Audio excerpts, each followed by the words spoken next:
This is Eileen McMenamin. I'm at Tulane University at our third annual political summit of the Bipartisan Policy Center. I'm joined here by Secretary Dan Glickman, who's former Secretary of Agriculture, as well as a former congressman from the great state of Kansas, also formerly head of the MPAA, and now a senior fellow with the Bipartisan Policy Center. We're so happy to have you. Thank you. Too many things to think about. That's a long resume you got. Can't keep a job, whatever, So we're here talking about bipartisanship today. Give me your honest assessment of where you see opportunities, if there are any, for bipartisanship.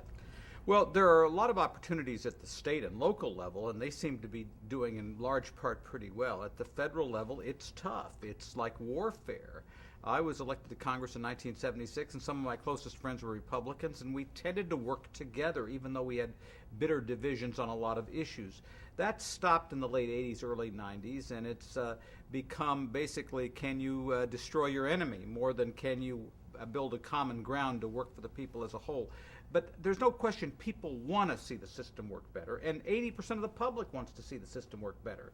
They're just folks on the edges of both political divisions, extreme left and extreme right, who want it their way or the highway, so to speak. And we've seen those people affect the primary process as well. One of our other senior fellows at the Bipartisan Policy Center, Senator Bennett, has went through a primary defeat. How does that discourage people from reaching across the aisle to work with their colleagues on the other side? Well, if you were in a party, let's say if you were a Republican and you wanted to hypothetically say, well, I think maybe some tax increases may be necessary as part of a spending reduction plan to get the deficit down, and you knew if you voted for that, you'd get a primary opponent overnight who might be very well funded, it tends to make you much more risk averse in taking tough action. And the same thing is true on the left as well. And if the parties overall tended to be more centrist, that wouldn't be as big a problem. But today the parties are being pulled to the edges by those who reflect more extreme positions. And so it makes it really tough if you're an elected official and you want to try to reach common ground. Now, one place we're hoping to see some common ground is on the super committee dealing with debt. Do you see any chances for bipartisanship there? I think individually most of these people will want to try to do it, but if can the Republicans support a package that has some tax increases in it? Can the Democrats support a package that, let's say, deals with the cost of living benefits on Social Security or the growth in Medicare? If they can work together. I think that, they can reach some form of compromise. Hopefully they will. But it's difficult to do. And the other thing I would point out is the Congress is inherently a reactive institution. So in a sense, we're asking the super committee to take proactive positions on the issues. Historically, it's the president that's the proactor and the Congress that's the reactor, so it makes it really tough for them to lead. Well, and the president has come under some criticism for exactly that. Members of Congress saying that they really wanted something from him to react to. Do you see that being a problem? Yeah, I think it's a problem.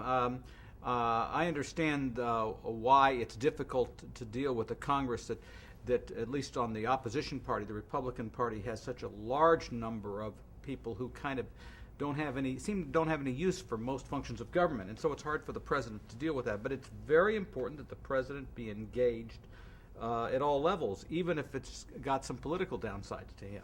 Right. Now, we had a screening last night of the movie The War Room, which was about the 92 campaign and Bill Clinton's campaign specifically.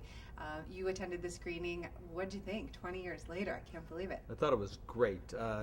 It's like watching James Carville and George Stephanopoulos, who basically ran Bill Clinton's campaign, and watched how this group of young people banded together and worked together as a real team. I thought it was an amazing movie, and the access that the director was given was terrific. I don't think a movie could probably be made today, because I don't think anybody would give them that kind of access today.